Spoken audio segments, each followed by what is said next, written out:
Do I feel like I am making the amount of progress I expected?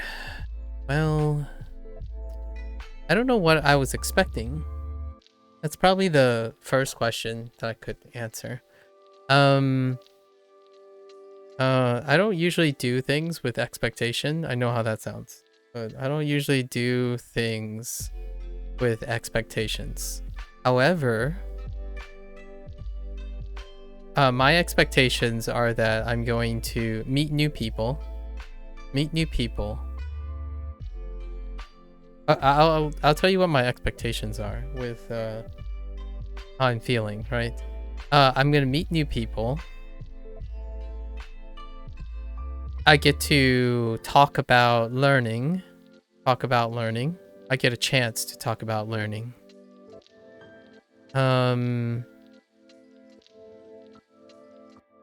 I also learn more strategies, or apply more strategy, or actually get opportunities to apply more strategy. Maybe learn a new technique. Maybe learn a new method that I haven't done in a while, or let's just say relearn something. And I think, honestly, it's exceeded my expectations. So I've met far more people than I was expecting. So far more. Because I've been doing this for over 5 years. So that kind of exceeded my expectations. In the immediate. Talk about learning, I got to talk about this a lot. And not necessarily, I get to talk about it, as opposed to discuss about it. I didn't get to discuss about learning. Actually, this exceeded my expectations. I did get to discuss far more than I thought with other people about learning itself, the technique learning. And then I got to apply this, of course. This was as expected. And then relearning. Relearning is spaced repetition. And I got to test out my rote memory again. Test out my rote memory strategies, which exceeded my expectations. I still could sort of say humbly, I still got it, kind of thing. I still got it. As in, my rote memory is pretty okay, even though I was expecting it to be lower because I'm older now. I'm quite older, and I don't know how well my rote memory strategies are coming along. I don't usually rely on rote memory. Now, in terms of expectations, hello there, Vang. It's been a while. So in terms of expectations, I've become familiar with what is expected. So by like linguists, or maybe not linguists, but maybe general internet things. So to give you an idea, maybe some people said to get to where I am, I'm not going to go over a lot of statistics because we need to complete these lessons, but to get where I am, a lot of people placed like somewhere around 600 to 700 hours. And I'm actually around 600 to 700 hours. So according to like a lot of the nebulous like collection of stuff, it's like kind of on track. So if that helps out a little bit. So what this means is, what is this track? Well, like a combination of formal education. It's usually the metrics that are coming from formal education. Parameters like vocabulary, grammar, less so output efficiency. Output is not categorized in any way meaningfully, like how to produce pronunciation. That stuff, it's harder, it's pretty nebulous. And it's even worse when it comes to feeling of competency, like self-competency. That's really hard to gauge. But largely, I would say, if it's according to the people's expectations, like linguists and stuff, I think largely on track. So my feelings are, yeah, sounds about right.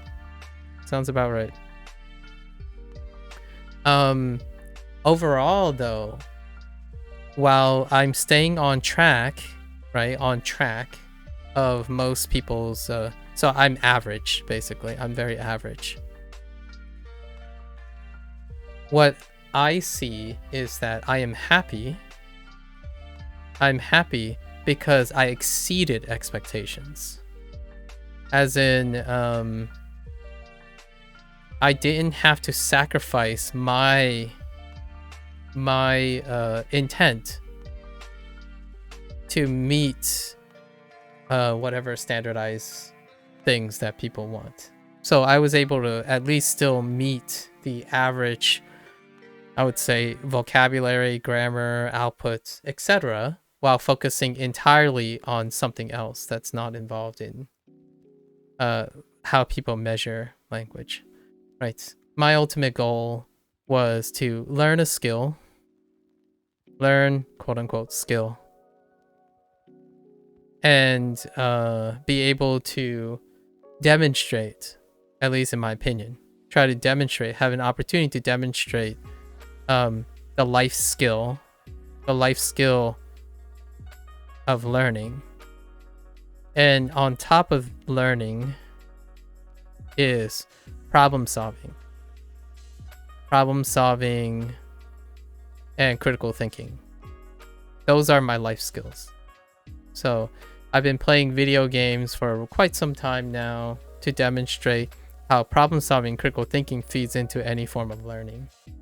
So for me, my expectations were, if I'm using Duolingo, it'll present me with a lot of opportunities to talk about how to like analyze things and then to optimize, change things dynamically, usually involving like the psychology, motivations, logic, things that deal with like learning, like evaluating a tool, for example, evaluating what a tool can do for you. So I would say I feel pretty good that I can still do this. And I honestly think if I had to be brutal with myself, my Japanese, I would say there was a great chance, there was a good odds that I would fall below average on how much vocabulary I know now and grammar and stuff. So for example, if you wanted to know, there are grammar points in N4, N5, right? That's one way to track progress. N4, N5. So this is 100% on N5. And we're looking at like 50% on N4 right now. And in terms of vocabulary, I have 100% coverage of N5's vocabulary.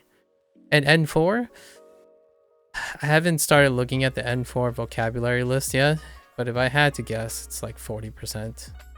This is probably a reasonable place. What is the total count? To give like some metrics of total counts, I think I could say conservatively, like super conservatively, all these are conservative numbers. I prefer to underestimate myself than overestimate myself. So I continue to work. I'm at 1,800 words ish. And all the kanji is exclusive to Duolingo, so it's like 120 kanji. And these kanjis are at least used twice on average. So there's 24 usage of these kanji. Right. So a lot of times people don't distinguish between how many kanji they know versus how many usages of those kanji. Right. And also, to another metric that people don't measure is my hearing covers 95% to 99% of all these things here. My reading, though, I probably place it a lot lower. I place it lower to 90%, because sometimes when I read something, I might not be able to recognize it, and when I hear it, I'm more likely to recognize it. So hearing comes a lot faster and more consistent than reading. And then output, we have to talk about output. I can actually write all these kanji, and all the words that I know, I can write them because they just use hiragana. So I have the capacity to write, and I can pronounce them intelligibly is probably the word I would say. I can pronounce the words intelligibly, but not pitch accent, because I have no point of reference at the moment. I have not decided on a pitch accent. But generally, most of the things I can pronounce. All these words and these kanji, I can read and hear them and pronounce them intelligibly. As in, the pitch accent might be lofty here and there, but I know how to approach them already. So that's where the progress is when it comes to the numbers and stuff.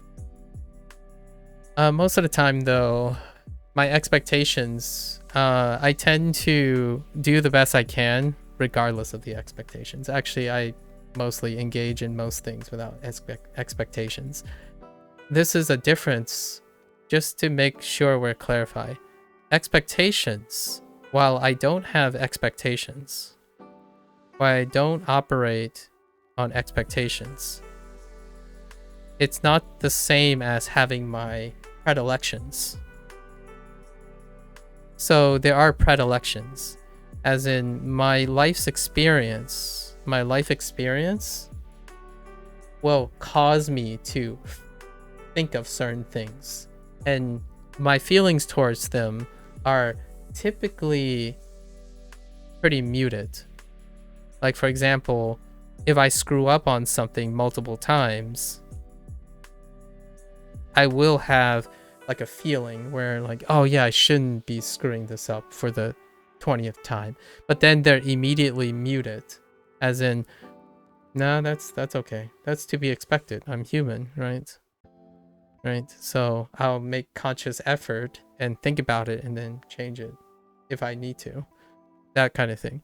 So while I don't operate on expectations, I do have biases that come up that would affect my feelings. And overall, it's pretty good. It's pretty good. I'm average 5, right? On a number line, it's about average. It hasn't been worse, nor has it been exceeded my expectations. I have encountered problems and stuff that made sense at the moment. Are they still problems now? Probably not. If that helps. Yeah. I like to say conservatively, it's been a while since I've learned something because I have to learn it. So most of the things that I choose to learn, which is probably everything that's streamed. Everything that's streamed is that I voluntarily choose to do them. So I do them without expectation. However, if I had a job, then I can probably answer your questions with a more directed thing. Thanks, Gemini. So how have you been, Vang? How is your front with your life and stuff? Oh, Vang. I have been learning Japanese with Duolingo and other things since the last time we spoke. How are you, Vang? And you too, Gemini. The last time we spoke. Yeah, so when it comes to expectations, it's kind of I'm kind of being like nebulous here. I don't ever stream anything with an expectation because I chose to do them. But if you ever ask me about my, like, if I had a job, it's been a while, or if I help someone, like if I'm helping someone, I have expectations because I need expectations in order to make sure that I don't stray from the goal.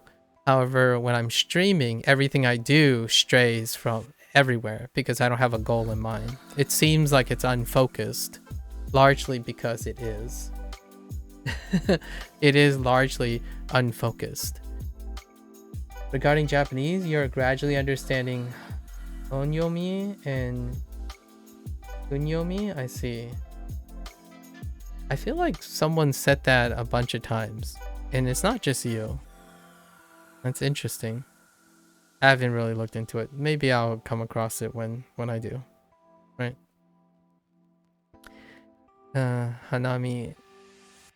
Hanami. Okay, Hanami. Okay. Hopefully that answers your question, Bernola.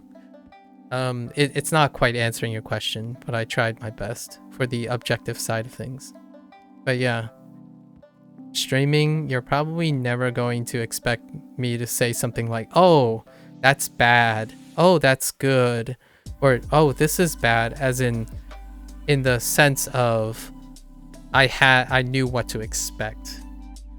A lot of times, the vast majority of my experiences are, this makes me feel bad, but it's not because I know enough to know that it should be bad, kind of thing. Yeah. Life is interesting that way, I suppose. Life seems a lot more interesting when you're not operating on expectations. You do need I'm not saying you don't though. You do need expectations. If you have a job, you work on expectations. Otherwise, you will become unfocused. So, learning Japanese can be incredibly unfocused for me. It might even trigger some people actually. Because you have to be realistic about this. Learning Japanese for me is optional.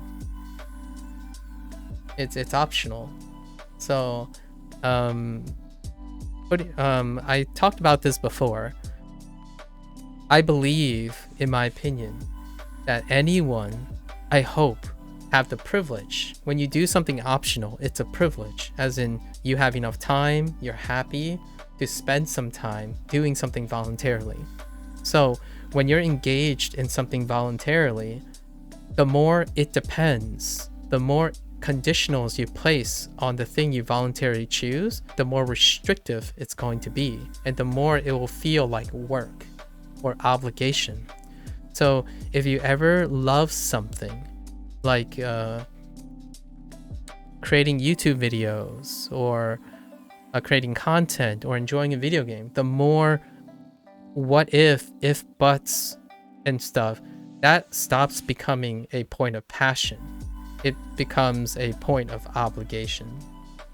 You have many people, pretty much everyone, has to already have enough obligations in their lives. Your life will provide so many more obligations for you. The things you love, in my opinion, I would encourage most people to not place that expectations onto things they love, because the things you love are meant, in my opinion, healthily, to be unconditional. And these unconditional things help you balance the things that have to be conditional, like your job or raising a family.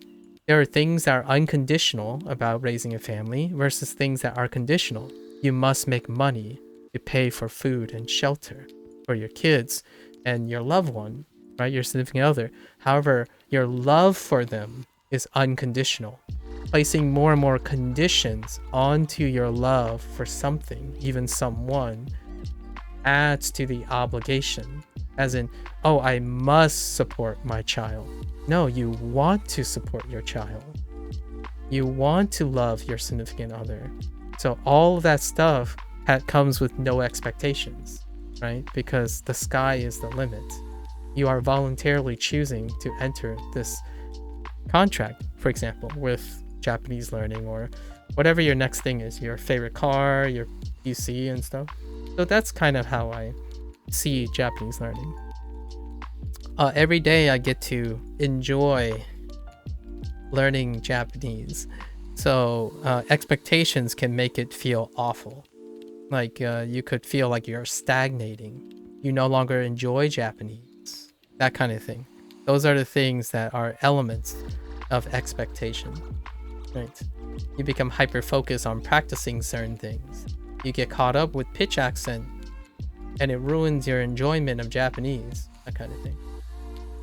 Also making Anki decks for the next set of 200 kanji. Nice, nice. Do I practice kanji, but like you choose a kanji and you make all the word that you know with that kanji, like with E, and you practice all days of the month, the word yesterday, and so on? Duo already does that, and it does that habitually upkept. So I just use the Duolingo section. So when you're talking about practicing kanji, yeah, I do it with Duolingo. So Duo already does that on its own. as they come up. So when I mentioned that my kanji is almost exclusively recalled to Duolingo, is because Duolingo does the thing that you described. It's a great way to create association.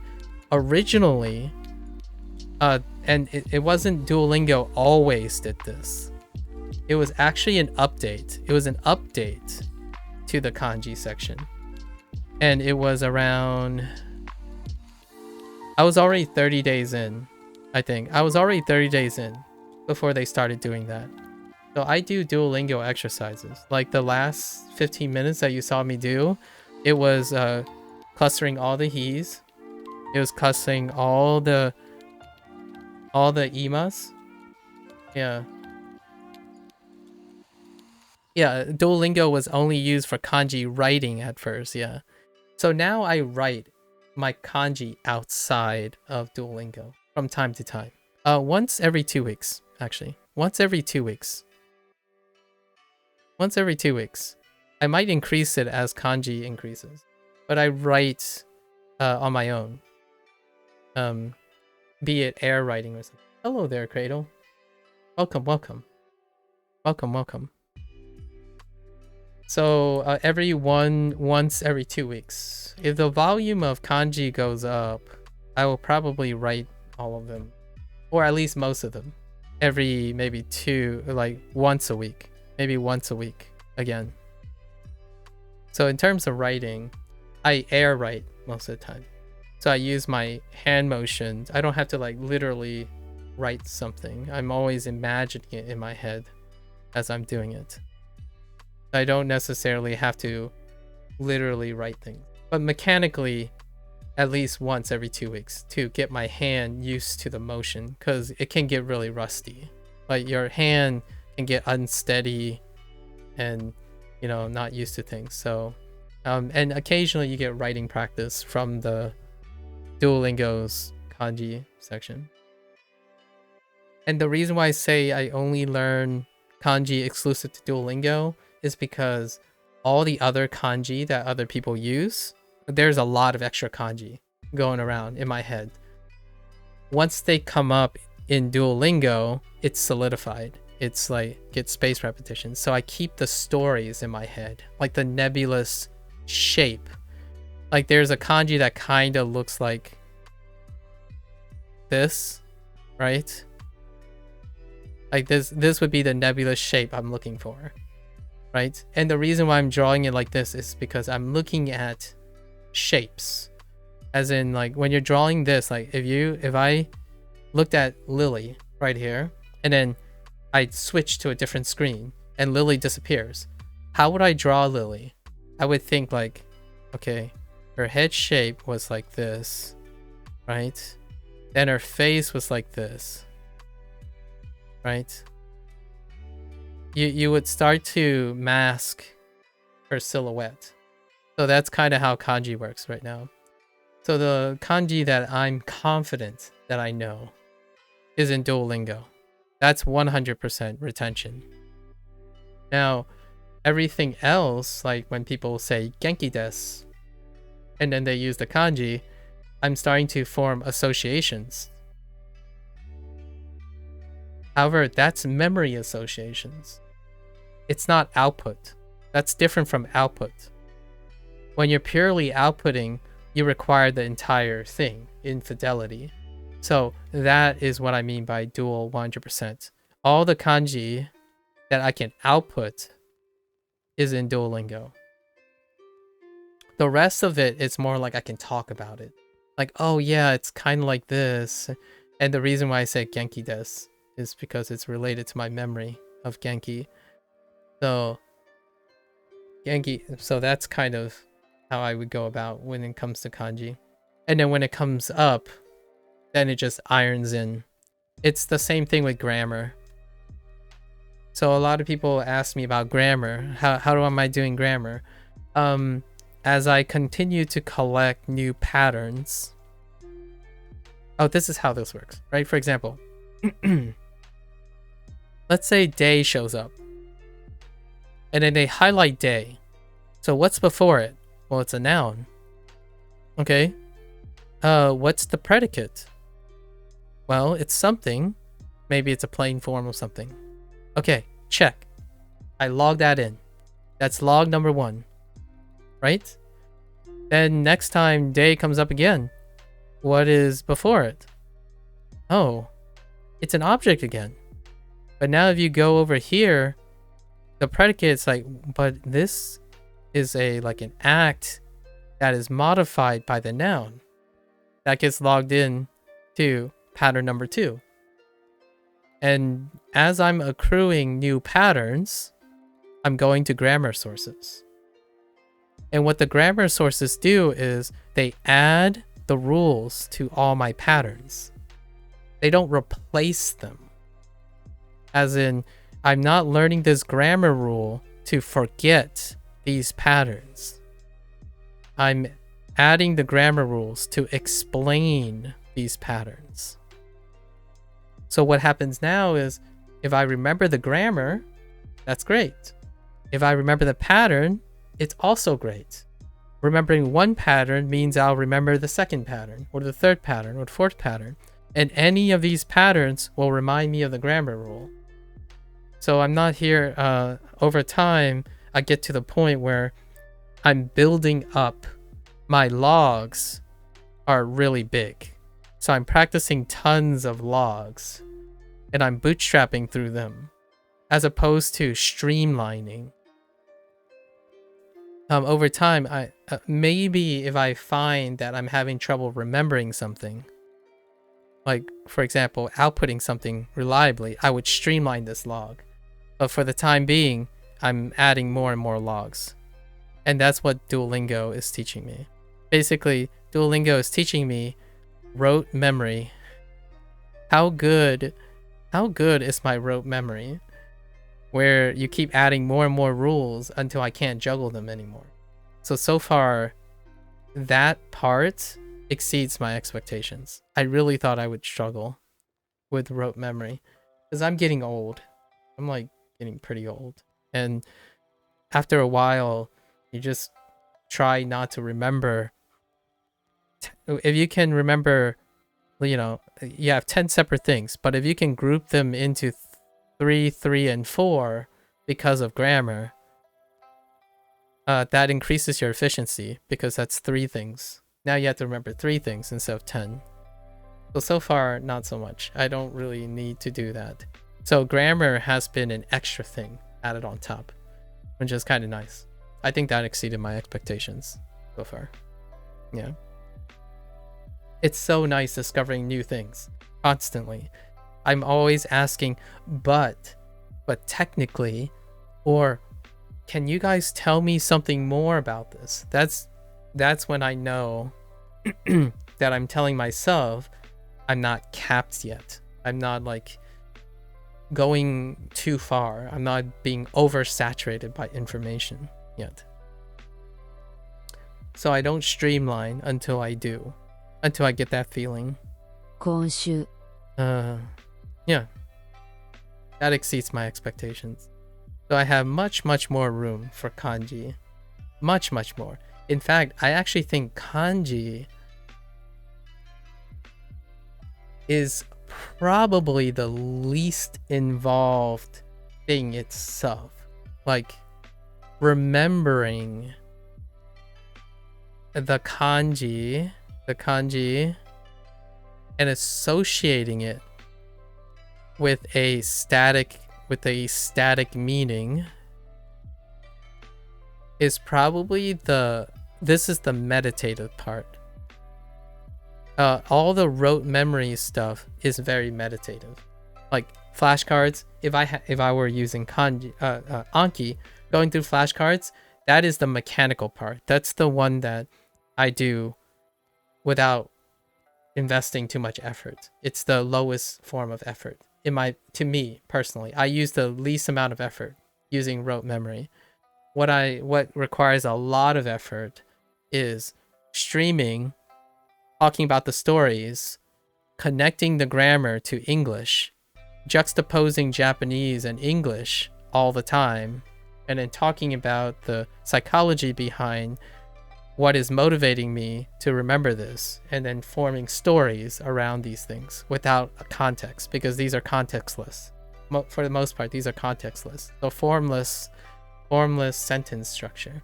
That's what's creating the effort, not, oh, this kanji means X, Y, and Z, and it sounds like this. So usually I'm not focused on that. Conjugation, though, is kind of neat. Conjugation is a little bit more involved. So whenever we get to conjugation, be it conjugation of the predicate, right? Oh, we don't have, well, be it like predicate conjugation or adjective conjugation. And then soon, Lotus already spoiled this, but suffixes and prefixes, those inherently deal with more steps. But remembering a kanji and its hirakana and an image and like maybe a summary of what it is, it's okay. I think this part is my comfort part. I think I love to do this before I sleep. And that's what I do. I actually do extra vocabulary and maybe some kanji and stuff as flashcards, but not in Anki, just YouTube videos that have them. And largely it's kind of like semi-active. It's like 50-50. It's like 50 passive and 50 active. It's not like full send. It's super relaxing. Yeah. The thing I'm doing right now is probably the most engaging thing in language learning.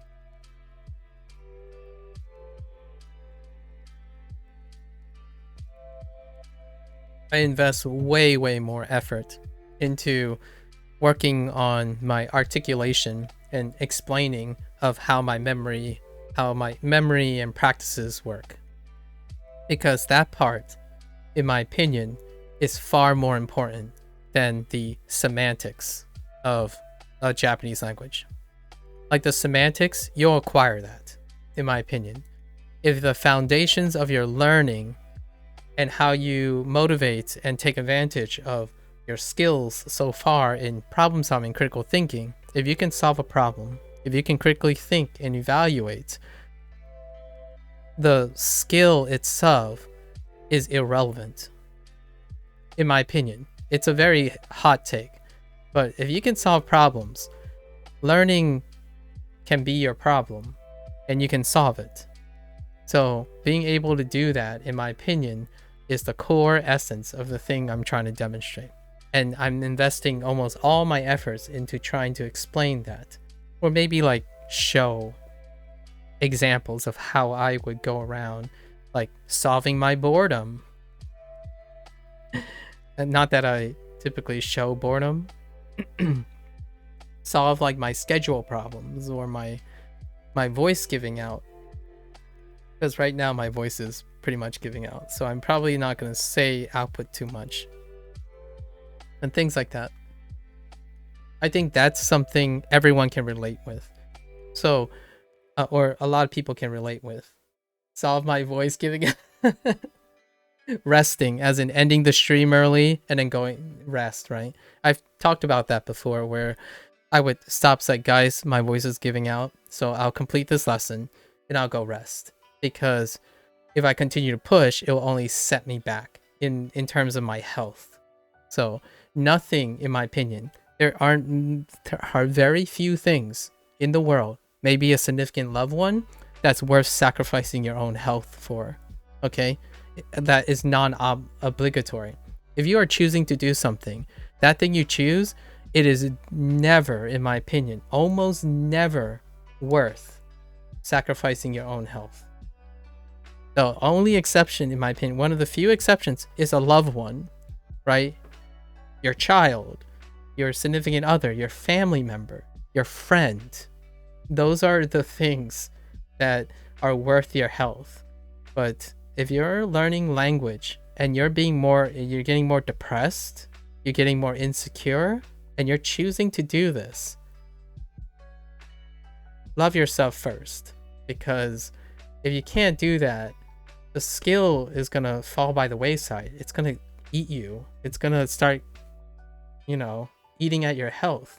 And when you learn unhealthy, it's a vicious cycle. Then you'll learn to do everything else. You'll learn that, oh, language learning sucks because your first experience with language learning or your second or third language learning experience sucked. So it will always suck. And that's kind of how it feels over time.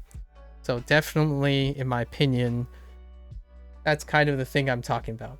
So when people talk about what language they're learning, I'm more interested in how language learning makes them feel, because that is relatable, regardless of what language you're interested in, regardless of what semantics you know, how much you know, your proficiency. What connects a lot of people are some of the universal things. And universal things is the struggles with learning, the struggles with problem solving, which involves the problems you encounter with learning, and the things you have to think about critically about yourself. So ask someone a lot of times, what do you think is making Japanese boring to you now? What changed? Those are the things you have to think about. And everyone thinks about those things. In my opinion, 99.9% of people will eventually say, yeah, my progress isn't that great. But what is your progress? How do you measure your progress?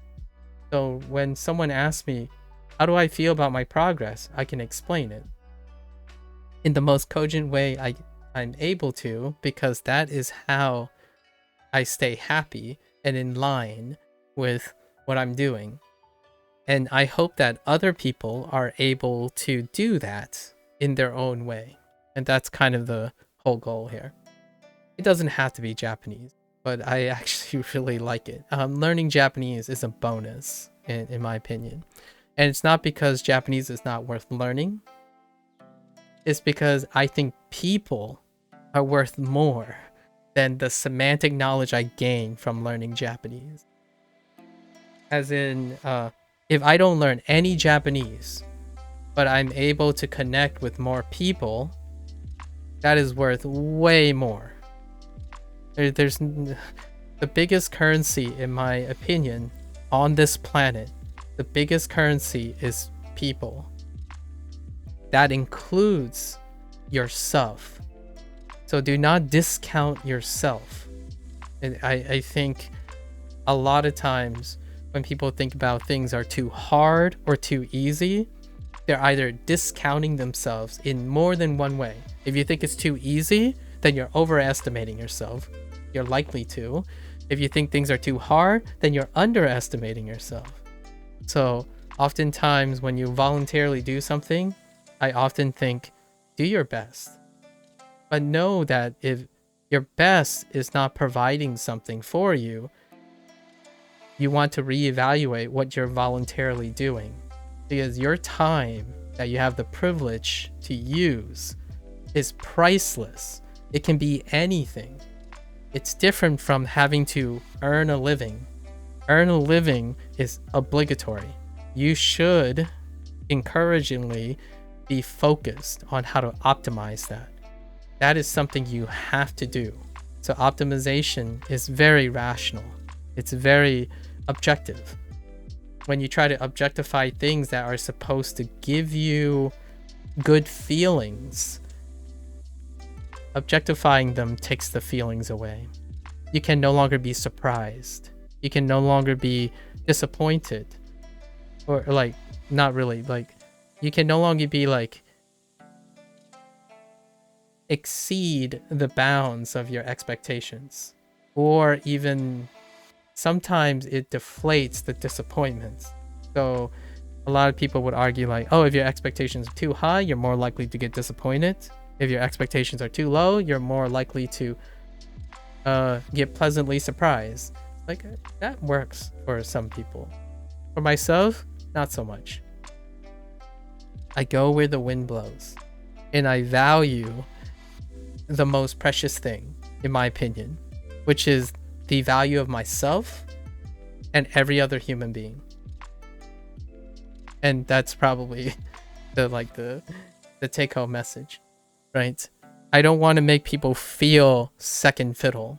So, like, if I don't get my lessons done, that's nowhere compared to the well-being of a person I'm speaking to.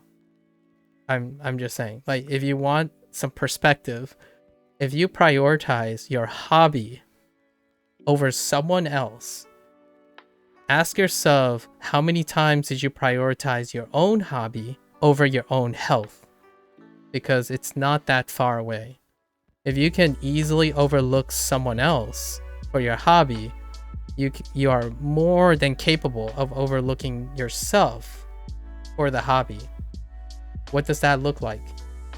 Being super depressed because you can't compete in the esports, being super depressed because you're not as good as someone else, and this is a hobby you chose, right? Something you voluntarily do. You think you're stupid because someone else is doing better. You're prioritizing your hobby over your own health. You have plenty of time to do that when you're working, trying to make a living, all that stuff. You save it for that. But when you're choosing to do something optional, make it the best, in my opinion, or try to make it the best. And sometimes I do worry. That's the red flag I see a lot in language learning. The idea that at some point, somebody is going to be disappointed in themselves because they decided, oh, I set myself up for 200 words and I only got 50. Well, that's 50 more than the last time you had. And that's worth celebrating, because no one's telling you you have to do this.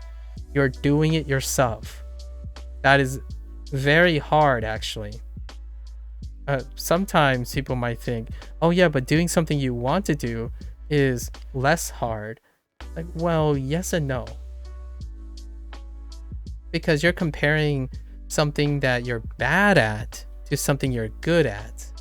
And yeah, sure. But what if you're bad at both of them? So you choose to do something bad, and something bad you're bad at is forced upon you. That's a little closer of a comparison. Because oftentimes, when the things you have to do in life, you're comparing it because you're not prepared for that life experience, as opposed to you're always prepared for it. You know what I do? I choose things that I'm not prepared for. In my free time, I prefer to do things I'm not prepared for, so that I can leverage it in case it comes up later on. So what do I prepare for? Problem solving, critical thinking, and interacting with as many people who maybe dislike me, agree with me, think I shouldn't exist, that kind of thing. That is preparing me for all the things that I might have to be dealing with. To me, that's what skills are for. Skills are for the betterment of your person. So when you ask yourself, why are you learning Japanese? Does it make you feel good? That's a great reason to learn Japanese optionally, right? So when people say, oh, I would love to understand Japanese while watching anime, that's fantastic.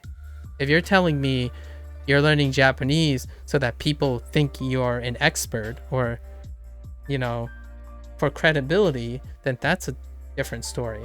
That's not the type of motivation that would be sustainable, because you're dependent on something outside your control, right? And yeah, like when I talked about the N4, N5 and N4, I have no control over that, right?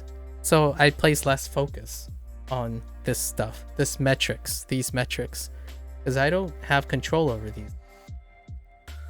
If it's your job, if it was my job to pass N4, N5, and then get a job and stuff, that's a different story. That stuff is probably going to make me feel bad because I have to do it. There are things that I have to do. I wouldn't let them get in the way of things that I love, which language learning seems to be one of them. Although I'm going to say, most of the time, you're not going to hear me say bad things about most things. I wouldn't have chosen to do them in the first place. Right? Now, that's not the same as people who do it for profit. So if you do things for profit, and you do things for clout, right? Because it's their job, right?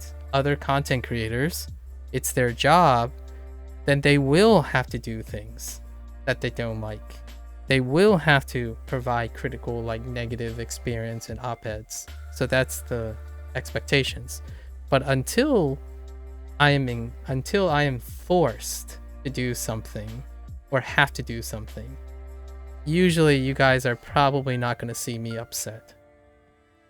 Like really upset, like actually like sad or something. I might be upset in the sense of for comedy. Can confirm, I have no reason to take JLPT in the first place. Yeah.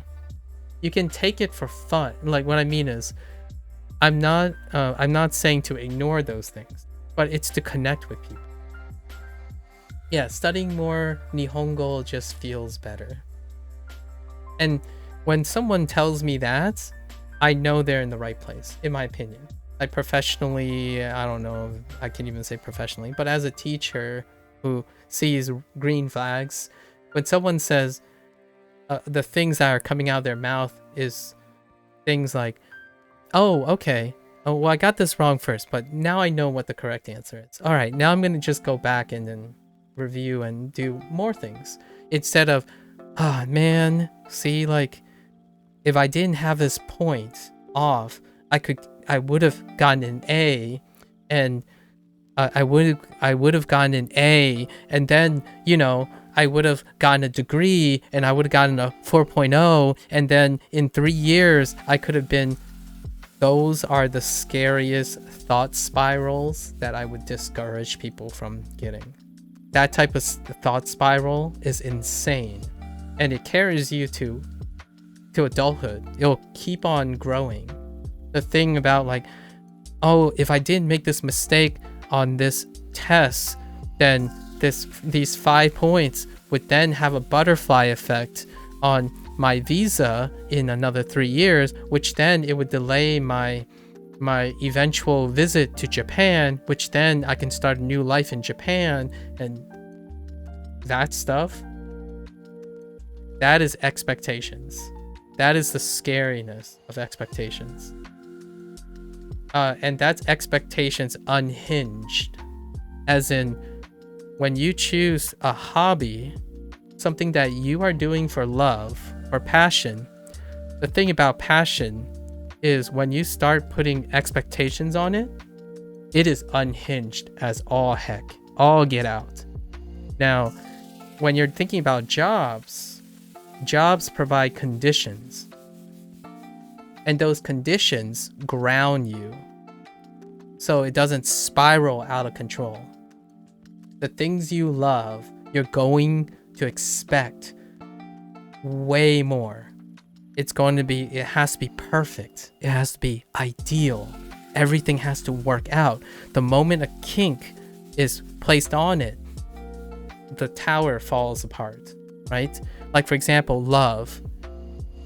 A person you love will not be ideal. They will be something that is beautiful and unconditional, not an idealism that comes with some sort of unhinged expectation. It comes with, noise, unexpected things, right? Literally unexpected things. So humans, right? Humans, jobs, outcome, paycheck, budget, time allocation, scheduling, that's fair enough, right? Eating, you could even say eating could be a thing that is like have expectations. If you eat so much, you'll be full. Fair enough. Although even I would treat eating as somewhat of a passion, right? So that's probably one of my mantras you're probably going to hear for the rest of Japanese learning, for the rest of language learning. I'm going to say this over and over again, probably. MAKU gatekeeping the JLPT now too. I might do a JLPT exam for fun, for sure. I think that's my major message that I want to express to people. I'm gonna do a half lesson today. I'm not actually doing the full thing, so I've already taken into consideration my voice and health here. But I do want to tell people, right? The one thing I have to say is, if you notice yourself saying overtly negative things about something you voluntarily choose to do, stop, breathe, and find out if it's still worth your emotional health. Things you love should not be kicking you in the butt every day. So when you get up and say, ugh, if I don't do these 50 kanji today, I'm not going to feel good about myself tomorrow. That's a red flag. That's a really big red flag. That will not be sustained. In my opinion, it will be unlikely to be sustainable. I understand that there are people who say, oh yeah, but if you kick yourself in the butt, it makes you want to do it more. It's like, okay, those people are good to go, I guess. But they wouldn't phrase it that way. They wouldn't say, ugh, if I don't do 50, they're saying, I better do 50, or tomorrow I'm going to do 100. Like, the way they phrase it is not something negative. If they slack off today, they're working harder tomorrow because they want to work harder. Not that it makes them feel awful, right? So those are the two different things.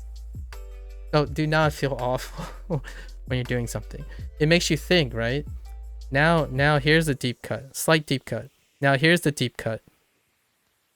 So the question you have to ask yourself is, when someone is upset, like with themselves, I know this is going to sound sappy, but when I see a content creator, especially a live streamer, right, that spends most of their time being upset or being challenged to be upset, I typically worry about, like, when is the breaking point? When is the breaking point? Because as much as I want to believe that there's an unbreakable human spirit out there, like a human spirit that is unbreakable human spirit, I think most people are human, right? So there is a limit. Constantly being surrounded by negative stimuli, you could be Superman or the most unbreakable human being. There is a breaking point for humans. So oftentimes, I usually am more thinking about the person's well-being. And that when you're yelling at your lungs all the time, you have to ask, is it an act? And what I mean by an act is this part of their brand or their, like, skill or something? Or is it hurting them over time? Like, comedy itself can be self-deprecating. And there are ones who channel the self-deprecation to their advantage and know how to rest from it. And then there are comedians that wasn't able to. So we know where that leads. And that's kind of how I always think about it when it comes to the internet generation. It's so hard to tell. At first I thought it was easier to see some red flags, but it's getting more and more complicated nowadays. It's harder and harder, in my opinion. And personally, that's what I care about. I'm building more, like in language learning. I'm building more to make sure I'm a little bit more and more consistent. I err on the side of caution, though. I don't do this for a living. Not yet, anyways. It will probably start to look a lot different if I were to do this for a living. Because you'll know. There'll be days that I'm tired. There'll be days that I'm not tired. There'll be days that I'm running out of ideas. There'll be days that I need to orchestrate, like, schedule and make sure I accomplish. I will tell you that I will have purposes, goals. Those are the elements of doing something for a living, as in they're obligatory. So it's humorous to me. It's a good reminder to myself when someone asks me, what are my goals? And I can't answer the question. Like, what are my goals? I'm like, That's a good question. That's when you know you love something, you love to do something, and it still hasn't become conditional. I think the best example I could think of is when recently Magnus Meatball, the YouTube climbing influencer, right? Magnus met with PewDiePie, and then they did a climbing thing in Japan together because PewDiePie resides in Japan right now, and Magnus was visiting. 5 years ago, he visited Japan, and now he was doing another trip. So he asked Magnus, "Oh, hey, you're pretty good at climbing, right? Why not do a channel on it?" And his comment was like, "Well, you know, I still want something for myself. I still want something for myself. Something that does not, basically, I'm going to paraphrase, isn't subjected to expectations outside of what he can control." So when you turn a passion into content, it's subjected to the expectations of your viewership. And he knows well about himself that he's a professional. So if he decides to make this hobby of his into a job, it's going to be subjected to expectations. So he'll have to meet something. He'll have to do something, meet a specific criteria. So that's kind of a great way. You know, they had a lot of fun together, right? It was very, but Magnus's job, right, is coupled by his passion for climbing. So it's one and the same at the moment, but he still has to meet it. And he's going to continue to sustain that until he can't. Whatever that looks like. And he'll learn how to problem solve through that, right? Anyways, that's all. That's a thing. I like watching passionate people. And I want passionate people to continue being passionate. It's so disheartening when I see someone like 4 years down the line like, "Guys, I gotta step away. I didn't tell you this side of my life, but while I'm really happy in front of the camera and all that stuff, my health has gone down south," or something like that. I've heard that so many times, right? And I've already been there. So I don't even, the years that I was performing the best, I was using my health, my excess health, and then eventually it becomes non-sustainable. And that's kind of what's in store for a lot of people who burn really brightly, at least in my opinion. They don't have to burn out, in my opinion.